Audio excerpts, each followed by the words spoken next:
Guys, আজকের ভিডিওতে আপনাদেরকে দেখাতে চলছি খুলনা বিভাগের বাগেরহাট জেলায় অবস্থিত খানজাহান আলী মাজার এবং ৬০ গম্বুজ মসজিদের ইতিহাস, সংস্কৃতি সবকিছু।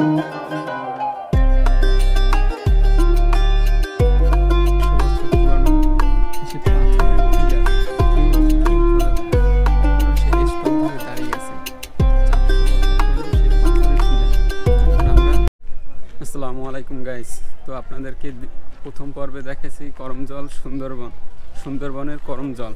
তো আজকে দ্বিতীয় পর্বে আপনাদেরকে দেখাবো খানজাহান আলীর মাজার এবং ৬০ গম্বুজ মসজিদ।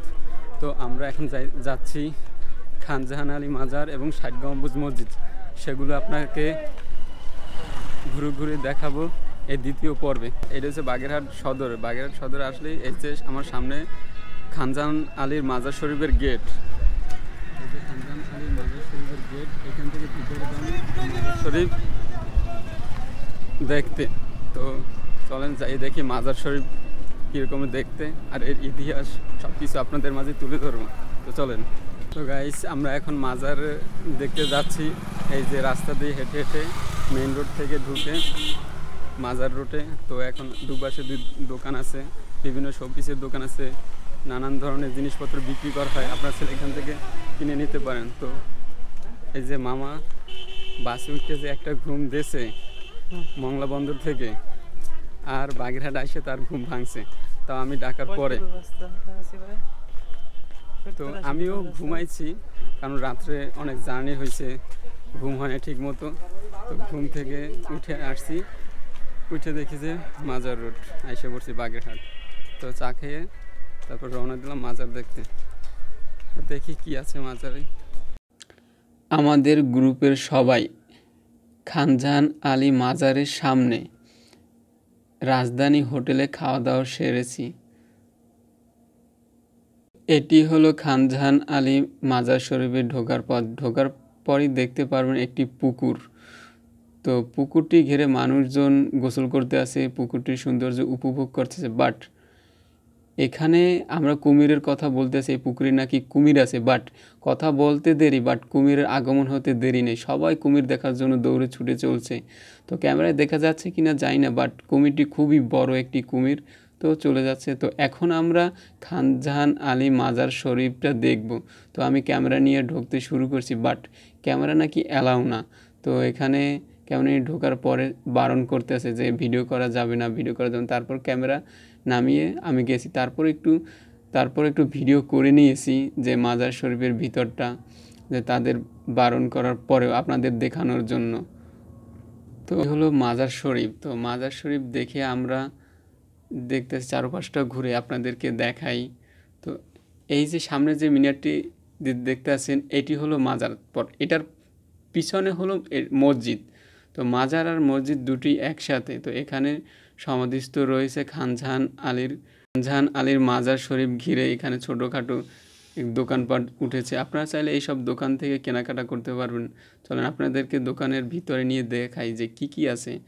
এই যে দেখেন, মশলা পেশার জন্য যে কাঠের তৈরি এই বিভিন্ন, আপনারা চাইলে এখানে ফুল আছে, তারপরে যে কত জিনিসপত্র রয়েছে। এই যে দেখেন গাইস, আরবি লেখা আছে, আপনারা চাইলে এগুলো নিয়ে ঘরে সাজাতে পারেন। এই যে খেলনা, বাচ্চাদের খেলনা আছে, বিভিন্ন জিনিসপত্র পাওয়া যায় এইখানে। গাইস, আমরা এখন খানজাহান আলীর মাজার শরীফ থেকে চলে যাচ্ছি ৬০ গম্বুজ মসজিদ। তো ৬০ গম্বুজ মসজিদ আপনাদেরকে ঘুরিয়ে দেখাবো এবং ৬০ গম্বুজ মসজিদের ইতিহাস, সংস্কৃতি সব কিছু আপনাদের মাঝে তুলে ধরবো। মেইন রোডে এখন বাসে উঠবো, বাস উঠে যাবো ৬০ গম্বুজ মসজিদ। এটি হলো ৬০ গম্বুজ মসজিদের ভিতরে ঢোকার টিকিট কাউন্টার। বিদেশিদের জন্য টিকিট ৫০০ টাকা করে এবং দেশের যে পর্যটকরা আছে তাদের জন্য ৩০ টাকা করে টিকিট। তো গাইস, আমরা এখন বাগেরহাট জাদুঘরের ভিতরে ঢুকতেছি। ঢুকেই প্রথমে দেখতে পারলাম পানি নিষ্কাশনের একটি নালা, তারপরেই দেখতে পেলাম বড় জলাধার পাত্র। এখানকার যত সব জিনিসপত্র দেখতে আছেন সবগুলো 1500 বছর পুরনো। এখানকার কাঠ, প্লেট, এই যে সুন্দর সুন্দর জিনিসপত্র সবই 1500 বছর পুরানো। আমি দেখে অবাক হলাম যে 1500 বছর আগে বাংলার ইতিহাস সংস্কৃতি কতই না সুন্দর ছিল।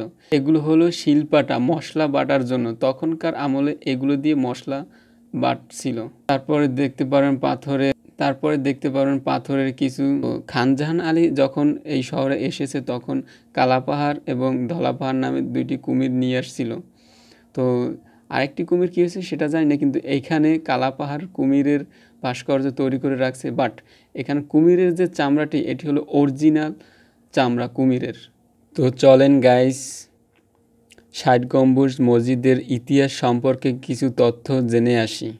60 গম্বুজ মসজিদ, যা শাহী গম্বুজ মসজিদ নামে পরিচিত, বাংলাদেশের খুলনা বিভাগের বাগেরহাট জেলায় অবস্থিত একটি মসজিদ। 1352 থেকে 1576 সাল পর্যন্ত বাংলার সুলতানি আমল চলাকালীন এই মসজিদটি তৈরি করা হয়েছে। সুন্দরবনের গভর্নর খানজাহান আলী দ্বারা নির্মিত হয়েছিল। এটি সমগ্র দক্ষিণ এশিয়ার সবচেয়ে বৃহত্তম একটি মসজিদ হিসাবে বর্ণনা করা হয়েছে। এটি বাগেরহাটের প্রধান শহর থেকে প্রায় 4.8 কিলোমিটার বা 3 মাইল দূরে অবস্থিত এবং ঢাকা থেকে প্রায় 320 কিলোমিটার বা 200 মাইল দূরে অবস্থিত, যা ইতিহাসের সাক্ষী হয়ে দাঁড়িয়ে আছে এখন পর্যন্ত এবং ভবিষ্যতে আরও প্রজন্মের পর প্রজন্মরা এই ইতিহাস দেখার জন্য ছুটে আসবে দূর দূরান্ত থেকে এই বাগেরহাট শহরে। তো সবাই আমরা এই ঐতিহাসিক নিদর্শনগুলো যত্ন সহকারে পরিষ্কার পরিচ্ছন্ন রাখব। খানজাহান এই শহরকে 1 ডজনেরও বেশি মসজিদ দিয়ে সজ্জিত করেছিলেন। মসজিদটির নির্মাণ কাজ 1442 সালে শুরু হয়েছিল এবং 1459 সালে সম্পাদন হয়েছিল। মসজিদটি নামাজের পাশাপাশি একটি মাদ্রাসা এবং সমাবেশ হলের জন্য ব্যবহৃত হতো তখনকার সময়ে।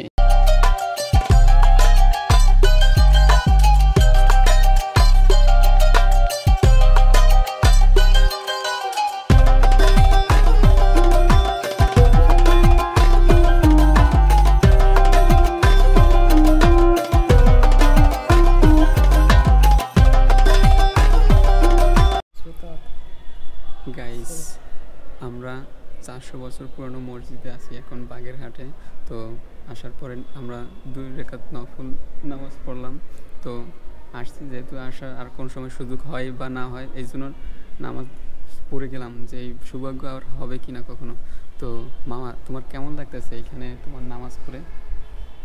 অনেক ভালো লাগতেছে যে এখানে যে 400 বছর আগে একটা বিশাল বড় শহর ছিল, যে একটা বসতিপূর্ণ একটা এলাকা ছিল। এই মসজিদটা হচ্ছে এর একটা উদাহরণ, কারণ বিশাল মসজিদ, তার মানে এখানে অনেক সংখ্যক লোক নামাজ পড়তো 400 বছর আগে, যার কারণে এখানে এত বড় মসজিদ তৈরি করা হয়েছিল।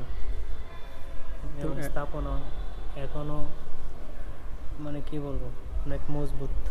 গাইস, এই দেখেন 400 বছর পুরানো সে পাথরের পিলার, কি বোঝা যায় এখনও সে স্ট্রংভাবে দাঁড়িয়ে আছে। 400 বছর পুরনো সেই পাথরের পিলার। তো এখন আমরা মসজিদ থেকে এক্সিট হয়ে যাচ্ছি। তো অবশ্যই আপনারা এখানে আসলে বাগেরহাট আসলে মসজিদটি অবশ্যই ঘুরবেন এবং যদি পারেন 2 রাকাত নফল নামাজ পড়বেন, আপনার মনটা শান্তিতে ভরে যাবে। তো গাইস, মসজিদটির পিছন সাইডে একটি বড় লেক আছে, পুকুর। এখানে পবিত্র হওয়ার জন্য নাকি গোসল করে, বাট এটা কতটা সত্যি সেটা আমি জানি না। কিন্তু এখানে এসে দেখি বিভিন্ন অনেক লোক যারা বয়স্ক লোক তারা গোসল করতে আসে, মানে গোসল করে নাকি পবিত্র হওয়া যায়, এটা তাদের ধারণা। এটা কতটা সত্যি আমার জানা নাই। তো গাইস, আমরা 2 মামা ভাগ্নে এখন অবশেষে 60 গম্বুজ থেকে এক্সিট হয়ে যাচ্ছি। তো আজকের দিনটা খুবই এনজয় করলাম এবং খুবই মজা করলাম। তো আপনারা আসলে অবশ্যই বাগেরহাট আসবেন ঘুরতে। 60 গম্বুজ মসজিদ আছে, আরও বিভিন্ন দর্শনীয় স্থান আছে, আপনারা দেখবেন। তো আশা করছি আসবেন এবং আজকের ভিডিওটা এখানেই শেষ করছি। অবশ্যই আমার চ্যানেলটি সাবস্ক্রাইব করবেন এবং পাশের বেল আইকনটি বাজিয়ে দেবেন নেক্সট ভিডিওর জন্য। দেখা হবে অন্য কোনো ভিডিওতে, অন্য কোনো ব্লগে। আল্লাহ হাফেজ। আল্লাহ